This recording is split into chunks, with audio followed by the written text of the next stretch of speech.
Hello Sagittarius, and welcome to my channel Tarot by Gabrielle.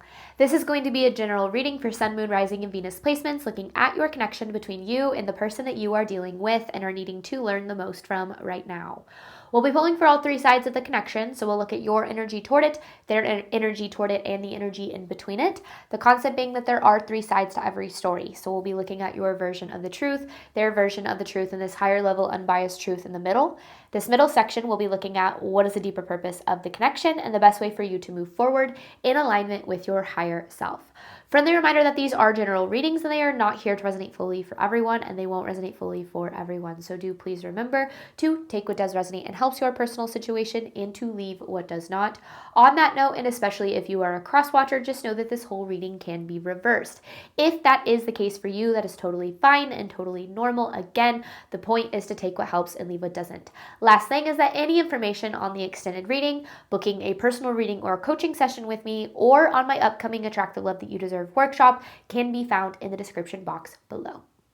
All right, Sagittarius, let's jump on in. We are going to start with looking at overall energy through oracle cards first. So we're going to look at your energy toward it, their energy toward the connection, and the energy in between the connection with oracle cards first, and then we will dive deeper into the reading with tarot as we progress. But let's first start with your side of this connection here, Sagittarius. Let's look at what you have been dealing with.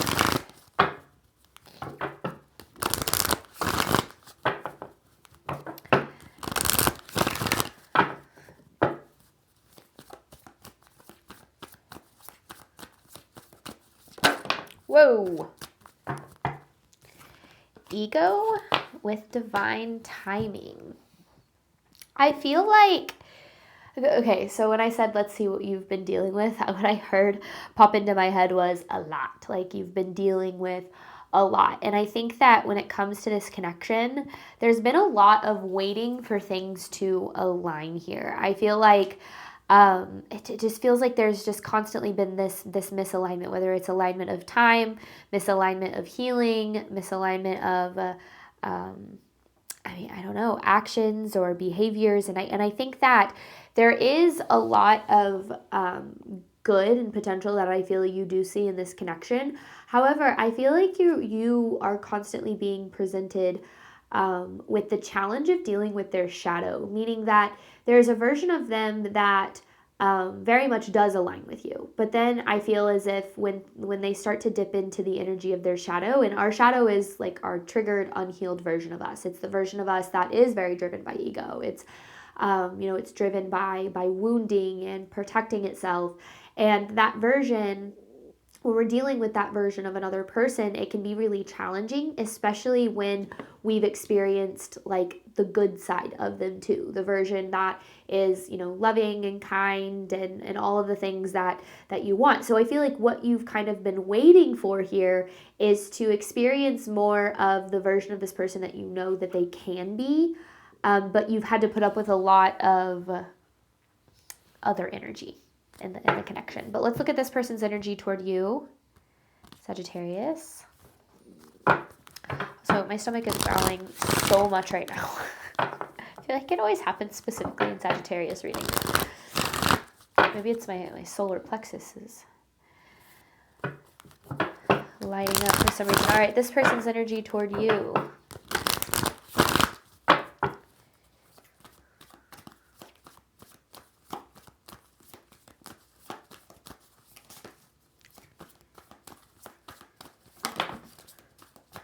That's funny. First card out, triggered. I mean, that's literally what I said, right? The triggered, unhealed version of them, and then mirroring. I feel as if you don't do this on purpose, and I don't think that this isn't your fault, but I do feel as if the way that you show up in this connection, it triggers a lot of this person's insecurities. And it doesn't mean that, again, you're doing anything wrong or that it's anything that you need to change. But I do feel as if, and it might not be you at all, it might just be the way that this person, views this connection, the way that they view you. It feels like it does trigger their insecurities here in a lot of ways. And I think that causes them to then act from those insecurities. And I think that and this goes back to what I was saying, like it does feel like there's a version of them that that is very conscious, like very aligned, but then there's a version of them that very much isn't. And I think that you know that this connection could be really good if this person, kind of changed the way that they show up in a way, like if their insecurities or their triggers don't kind of get the best of them, then I feel you're like, this could be really good, but it's been kind of a waiting game for that. I do feel like this person has genuine feelings for you here. I don't think that that's something that like I do feel like that exists. But I also feel as if there's something more something more to their behavior. Because this underlying here is manipulation. And I don't think this person's being like outright manipulative. I feel as if this person carries some pretty deep-seated insecurities that cause them to really need control. Now, when somebody needs control, what that looks like is when I'm feeling insecure, I'm going to like distance myself or pull back or, say things or do things that create distance and almost make me not have to feel so vulnerable. So I feel like when that side of them kind of comes out, it starts to really complicate things for you here, because it's almost like it's a completely different person than the version of them that that they can be and that they show up as sometimes. Truth of the connection between Sagittarius and this person.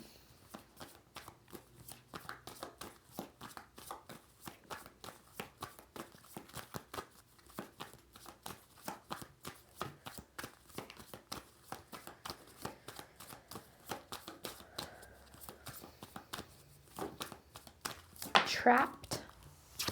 And then romance. Yeah, I feel like you feel trapped. You feel stuck, not knowing what to do here, not knowing how to handle this, because I do feel that the feelings are really strong, and I think that there are times where things feel so good in this connection, where you're getting what you want, you're getting what you feel you need, but then there are other times like where you're just kind of putting up with a lot that you don't really deserve to put up with, but I think that you're really torn in a lot of ways because you do know this connection could be really good, and you see and have experienced those times when it is really good. So I think that kind of keeps you holding on or like waiting for things to get better in some way. Because I don't think things are bad all the time or anything. Let's see what else we've got here. Overall theme of the connection here between you and this person.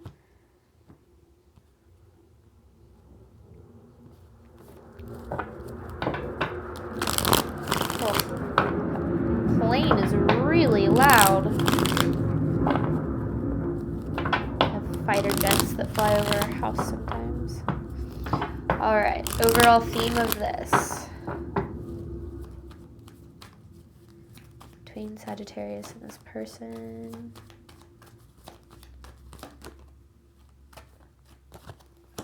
Lies and partial truths. Inconsistencies. I feel like this person is very inconsistent in how they show up. I feel like there's this lies and wait, hang on. I want to get one more.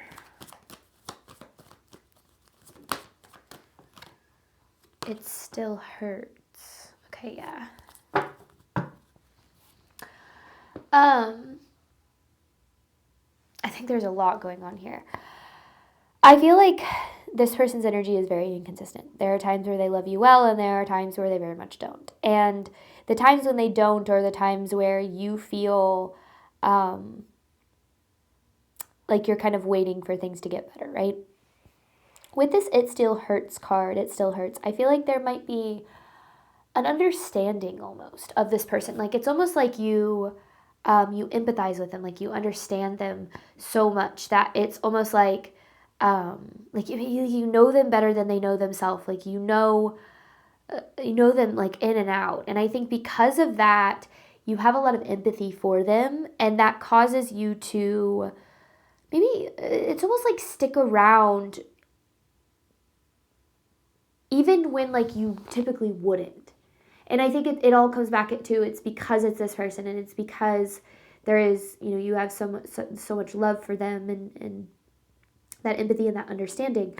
But this lies and partial truths card is interesting because I feel like the way that this person shows up isn't always authentic. It feels like there are some times where they're being inauthentic, and I feel like the times when they're being inauthentic are the times when they're in their shadow and they like create distance or say things that they don't mean.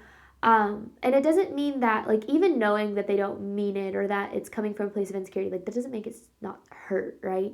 So it's almost like the authentic version of them is the version that is, you know, kind and loving.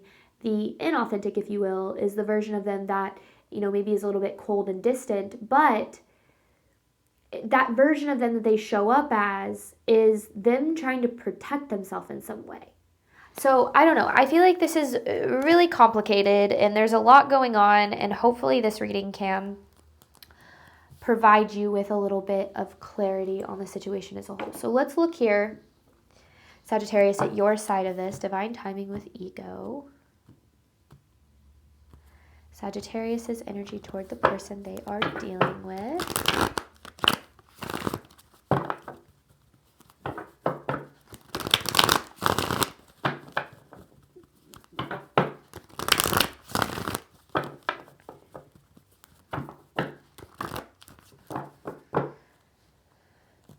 This energy feels so chaotic and pretty heavy, to be honest with you.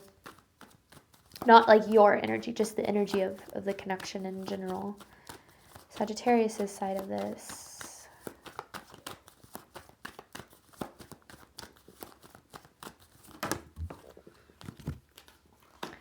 Knight of Swords in reverse. I need one more. I need clarification on that.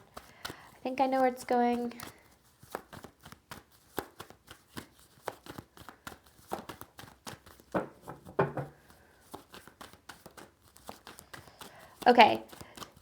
Okay, I got the clarity without the card.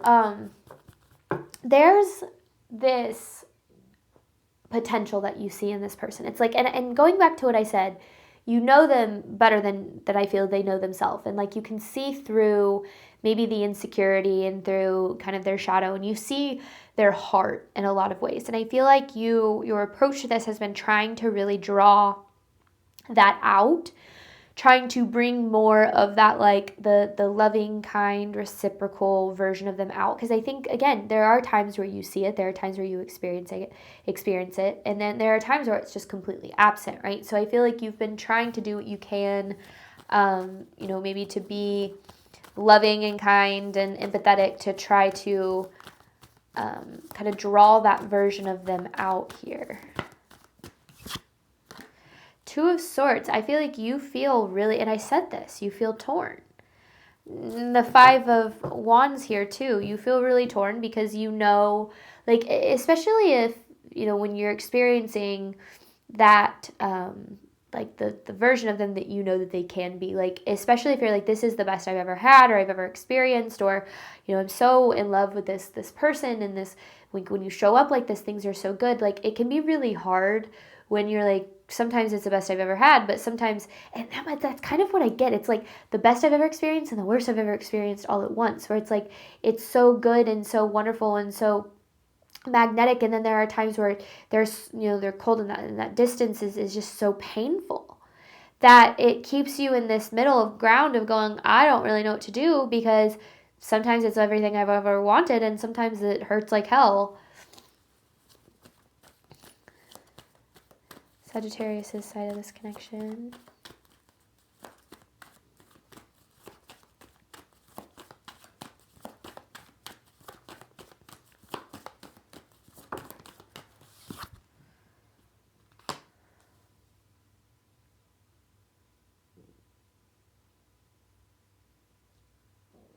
Four of Pentacles with the Death in reverse.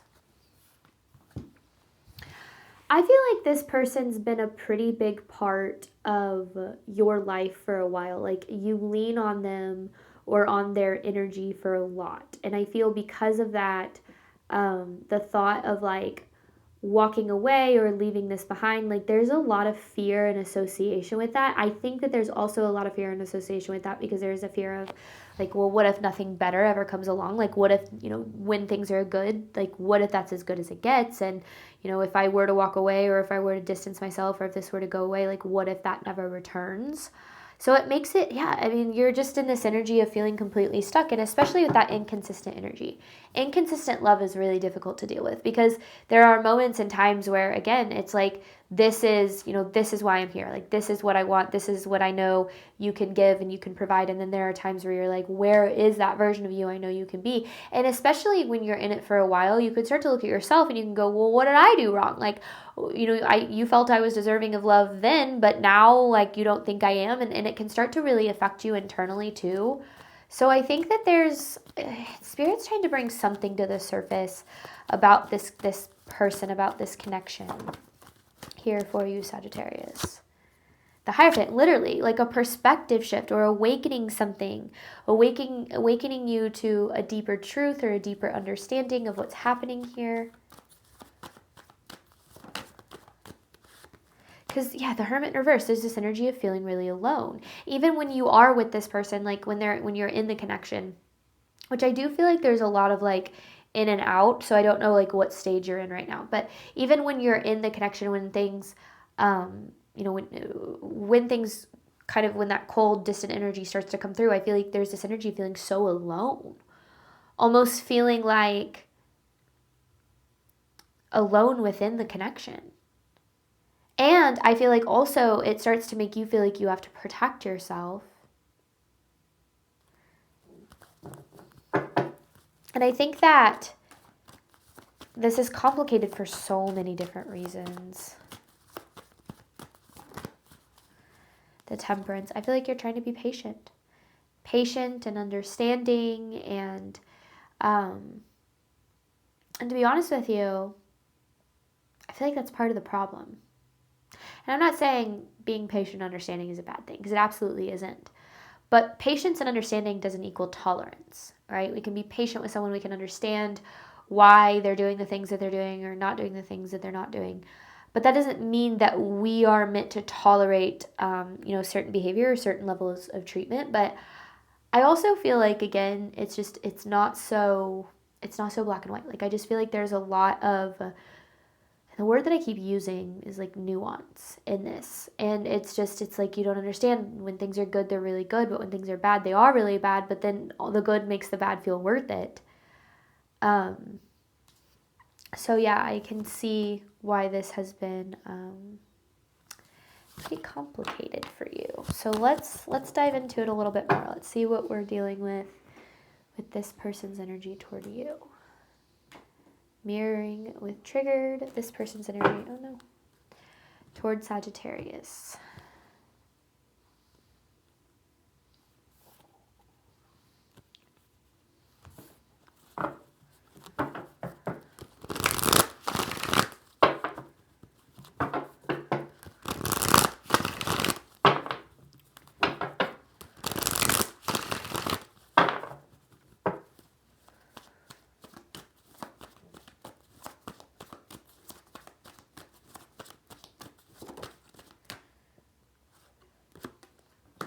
Four of Wands in reverse. This person has a really negative view of relationships. Not of their relationship with you. I'm talking about relationships in general. The Nine of Pentacles. There's a lot of desire here. I feel like they do very much desire being a part of your life. I think we'll come back to this Four of Wands in reverse in a second. The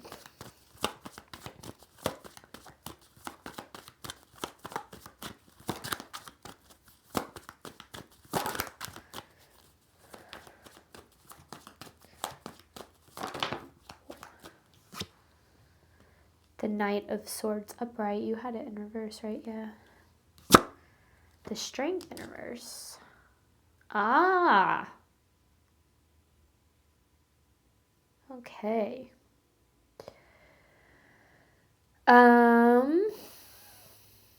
Yeah. This person, because the Strength in reverse is this energy of feeling not good enough for you. And not just not good enough for you in general, but for love in general. I think this person's had a pretty rough go at relationships in their life. Maybe they've experienced being left, or they've been hurt. Maybe there's deeper like abandonment or betrayal wounds here. And because of that, I think that's why, that's why they carry a lot of this kind of negative mindset around love. There's this, oh, there it is though, the Ten of Cups, okay. Three of Wands in reverse. Okay. So, sorry, Four of Wands in reverse, Nine of Pentacles, Knight of Swords, Strength in reverse, Knight of Pentacles, Ten of Cups, Three of Wands in reverse. I try to read the cards, but sometimes I get so caught up in channeling that I forget to, so I apologize. This person has a lot, like a desire for this connection. Like I even think here, right out of the gate, like with this Ten of Cups, like they view you as their Ten of Cups. They view you as somebody who is, very much what they've been looking for and what they've been wanting. And I think that you hear that and you go, well, then why the hell are they acting this way? Because, and I can understand why you would feel that way. And I think that that's what Spirit's trying to break down here. With the Strength in reverse, there is this deep-seated feeling, like I said, of not being good enough for love. But there's a desire for it too, which puts this person very at war with themselves, right? Where they are like, I want love and I crave that relationship, but at the same time, I don't think I'm good enough for it. So instead of giving it a chance, what I'm actually going to do is I'm going to push it away. I'm going to run from it. But I still have that desire. So I'm going to actually sometimes show up the way that, that allows for that vulnerability. But then when I start to feel too vulnerable, when my insecurities start to arise, when I start to feel like I'm out of control of the situation, then I'm going to create distance. And that is somebody who hasn't gotten a hold of their traumas and their triggers. Somebody who is really allowing, because that's what a healthy relationship is. A healthy relationship is not two people who are finally the right people for each other, but it's two people who are actively doing the work to show up in a healthy ways, to not let their traumas and their triggers and their insecurities run the show, because we all have them. We all have traumas and triggers and insecurities. We all have a shadow. We all have a part of us that is unhealed, that doesn't feel good enough, that doesn't feel lovable, that doesn't feel worthy. We all have that part of us. But the difference between showing up in a healthy way in our life and showing up in an unhealthy way is when we show up in a healthy way, we're aware of this, but we don't let it make decisions for us. We don't let it run the show. So we make, healthier choices even when we're triggered. And this can look, in certain relationships, it can look like, when I start to feel insecure, instead of lashing out and trying to make you feel insecure back, what I'm going to do is I'm going to take a second. I'm going to process my insecurity, and I'm not going to allow that insecurity to create distance, because I actually don't want distance. I want vulnerability. But this insecurity is making me full of fear of vulnerability, which is making me instinctually want to create distance, but that's not what I want. So I'm not going to do that. I'm going to feel, I'm going to process, I'm going to understand that my insecurity is in the truth, and I'm going to show up healthily, right? That's what this person isn't doing. This person, when there's an insecurity that arises, and the thing is no matter the connection, insecurities are going to get triggered. Traumas are going to get triggered. Like it's how it works. Relationships pull those things to the surface. And your ability to show up healthily is going to be determined on how much healing you've done, how much work you've done, how much you're aware of these things. And I feel like what this person is doing is they're reacting when they start to feel insecure, when they start to, experience the projections of their insecurities. Because I don't necessarily even feel like you're doing anything to spark their insecurity. I think that it's just naturally what's happening here. They lash out or they react really suddenly. And again, insecurity it brings up that fear of vulnerability, right? And the opposite of vulnerability is control. And when we're unaware that we're reacting from our insecurity, we're just going to do it. And then we're going to look at the repercussions of that. And we're going to go, wait, this actually isn't what I wanted. And then what we're going to try to do is we're going to try to pull it close again, because they still crave that closeness, right? But their insecurities cause the connection, cause that distance and connection. So the inconsistencies that this person shows up with doesn't show a desire and then a lack of desire. It shows them showing up in alignment with what they desire, them showing up in alignment with their insecurity. And that is where you're kind of stuck in this push and pull, because there are times where you feel like they care about you, and then there are times where you feel like they don't. They don't stop caring about you. They don't stop caring about the connection. They don't stop wanting to be a part of your life or wanting to be a part of this connection. What they do is they feel safe in it, and then they feel insecure and not safe, so they push it away, and that creates that push and pull. And I think that when we can understand that, and maybe you know all of this, maybe you're aware that that's kind of how things are going down, and maybe that's why you have empathy. I don't know. Maybe you're aware of their past in love, and that's why you're trying to be understanding. But here's the most important thing that I've learned is that, and this comes from being somebody who used to be very unhealthy in love, and from somebody who after a lot of healing, then dealt with people who were very unhealthy in love, is when I was in the position of pushing away love, I didn't realize I was doing it. I didn't realize I was doing it because of my insecurity. It was all coming from a subconscious place, right? According to psychology, 95% of our movements, choices, and decisions stem from our subconscious. Only 5% of the way we interact with our reality is conscious level decision making, and healing is closing the gap. It's understanding what's going on subconsciously and then taking conscious control over that to try to shift those subconscious reactions and beliefs. So I didn't realize I was doing it, but that didn't mean that I wasn't doing it. And after pushing away a lot of good people and a lot of what I actually desired in love, my insecurities would get the wheel, and I'd create that distance until eventually the other person got tired of it and they walked away. And then I was like, oh, of course, people always leave whenever I was the one pushing them away, right? I actually feel like that energy is kind of similar to what this person is doing. But when I was in that position, I didn't realize I was doing it, and it never had anything to do with how I felt about the other person. It had everything to do with how I felt about myself. But I didn't realize that. I didn't realize that that's what was happening. So if there's anything that I've learned about relationships, it's that no matter how much we love somebody, no matter how much empathy we have, no matter how much we care for them and we show them that we care, if that person has not done the work, if they are not aware of their traumas, of their triggers, of their insecurities, if they're not aware of how those things drive the wheel in their relationships, the way that they show up is going to stay the same. You could be the most attractive person on earth, the wealthiest person on earth. They could see you as the most amazing person to ever exist. If they have not done the work, then they're going to continue to show up inconsistently. It has nothing to do with your worth. It has everything to do with their view of their own worth. And I think that that's where maybe you're needing to kind of shift your understanding of what's going on here, because they already see you as a 10 of cups. They already have this desire for this connection. The way that they're showing up isn't in alignment with their desire. It's in alignment with their insecurity. And when we're dealing with somebody who is unaware that their insecurities are driving the wheel, the absolute best thing that we can do is make sure that we don't get in the middle of that war with themselves, that we don't become a casualty in that person's war between desire and insecurity.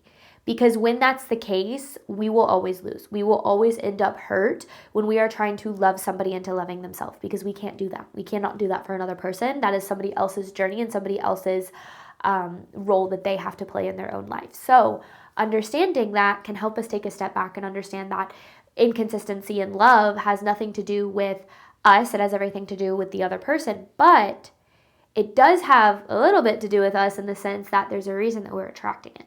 There's a reason that we are involved in that dynamic. And when we're dealing with a dynamic that doesn't show up the way that we deserve, there's something there that our soul is calling us to learn so that we can break the cycle and attract what it is that we do ultimately really deserve and love. So I feel like that's the biggest perspective shift Spirit's trying to bring through in this. The way that this person shows up has nothing to do with how they feel about you. It has everything to do with how they feel about themselves. And that's the thing. People don't treat you how they value you. They treat you how they value themselves. If this person sees you as the 10 of cups, if they have that desire, them not showing up consistently in this connection to get what they desire is them abandoning themselves, right? It has nothing to do with you. Of course, it affects you because it's a personal relationship. But the more that we can separate our worth from how other people show up, the more that we can then show up in alignment with what we deserve, instead of being so focused on how we can get the other person to see what we deserve. And I feel like that's where Spirit's trying to shift your focus to, is to help you take your power back a little bit from this, because again, you do feel very trapped, you feel very stuck. It's about making sure that you are leaning into what you deserve and not accepting less than what you deserve out of hopes that eventually you'll receive what you deserve. because we attract what we accept. If we're accepting less than what we deserve, even if we're hoping it changes later on, we're actually going to receive less than what we deserve. But I'm going to hop on over to the extended and we're going to dive deeper into all of this. We're going to look at the deeper purpose of the connection with tarot and the best way for you to move forward in alignment with your higher self. And then I've got an advice card to pull at the very end.